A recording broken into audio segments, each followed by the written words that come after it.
नमस्कार दोस्तों, मैं आपका भूपेंद्र नारायण सिंह बीजेपी की ऐसी साजिश का पर्दाफाश करना चाहता हूं जिसकी वजह से हमारी पवित्र देवभूमि कलंकित हुई है। उत्तराखंड के सो कॉल्ड लव जिहाद की खबर आपने देखी होगी, सुनी होगी। ये भी देखा होगा कि किस तरह से वहां सांप्रदायिक हिंसा और उन्माद का माहौल बनाया जा रहा है। लेकिन इसका सच क्या है? तमाम गोदी मीडिया से लेकर बीजेपी की ट्रोल आर्मी ने सोशल मीडिया के जरिए देश दुनिया को यही संदेश दे रही है कि उत्तराखंड में लव जिहाद की साजिश रची गई थी। लेकिन इस साजिश का सच जानने के लिए न्यूज़ लॉन्ड्री की इस हेडलाइन पर आप ज़रा गौर कीजिए। न्यूज़ लॉन्ड्री के संवाददाता ने उत्तरकाशी के पुरोला में जाकर उस लड़की के मामा से मुलाकात की तो उन्होंने खुद इस साजिश से पर्दा हटाते हुए कहा कि पत्रकारों और हिंदुत्ववादी संगठन के लोगों ने मेरा जीना मुहाल कर रखा है। मैं लगभग 1 महीने से घर से निकल नहीं पाया हूँ। पुलिस अपना काम ठीक से कर रही है, लेकिन फिर भी मेरे कंधे पर बंदूक रखकर हिंदू मुस्लिम का नैरेटिव बनाया जा रहा है। पीड़ित लड़की के मामा के इस बयान को विस्तार से समझने के लिए पूरे मामले को ठीक से समझिए।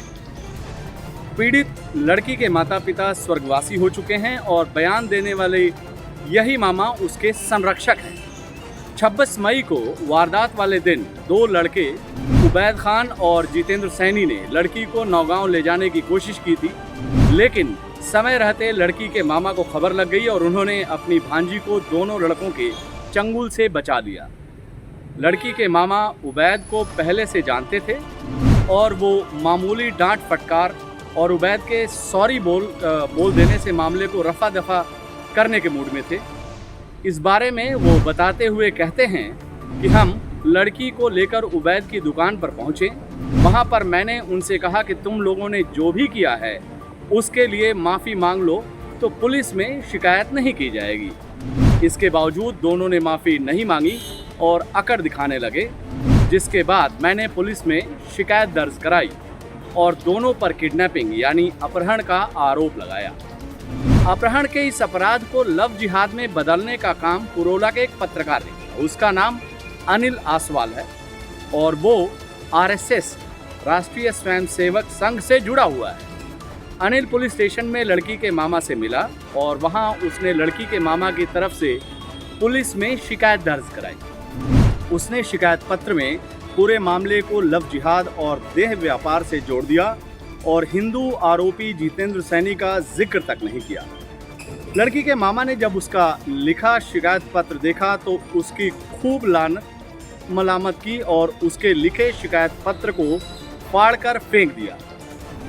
इस सारे घटनाक्रम के साक्षी रहे पुरोला थाने के एसएचओ खजान सिंह चौहान इस पूरे मामले पर इस बाबत कहते हैं कि घटना लव जिहाद से संबंधित नहीं थी और शिकायत में लव जिहाद में लिखा गया था और यह बताया गया कि उबैद खान पीड़िता से अंकित बनकर बात करता था, जबकि यह पूरी बात झूठी है।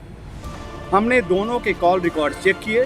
पीड़िता की उबैद खान या जितेंद्र सैनी में से किसी से बात नहीं होती थी। लव जिहाद की साजिश पुलिस स्टेशन में ही नाकाम हो गई थी, लेकिन सांप्रदायिक राजनीति के सपोलों को शांति कहाँ रास आने वाली।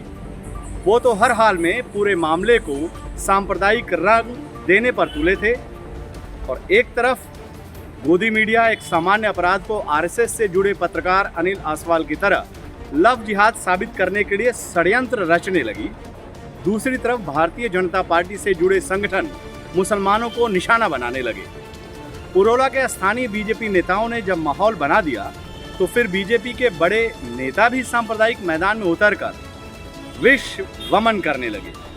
पीड़ित लड़की के मामा इस पूरे प्रकरण से इतने व्यथित हुए कि उन्होंने एक बयान जारी करके पुरोला से पलायन कर चुके मुसलमानों से फिर वापस लौटने की अपील की है। उन्होंने कहा है कि पुरोला में कभी हिंदू मुस्लिम की दरार पैदा नहीं हुई, लेकिन हिंदुत्ववादी संगठनों ने इस मामले को इतना सांप्रदायिक बना दिया कि मुसलमानों को शहर छोड़कर जाना पड़ा।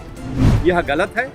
दोषी के खिलाफ कानूनी कार्रवाई होनी चाहिए और वो चल रही है। मैं चाहता हूं कि जो मुसलमान लोग पुरोला छोड़कर चले गए हैं वह वापस पुरोला आ जाए। पीड़ित लड़की के मामा की भावना और सांप्रदायिक सौहार्द की अपील प्रशंसनीय है, लेकिन आग की लपटों में वोट की रोटी पकाने वाली भारतीय जनता पार्टी की फितरत में शांति और सांप्रदायिक सौहार्द है ही नहीं। उसकी विनाशकारी नीति और नीयत की वजह से मणिपुर आज जल रहा है और अब पुरोला के मामले को सांप्रदायिक रंग देकर वो देवभूमि को भी कलंकित कर रही है।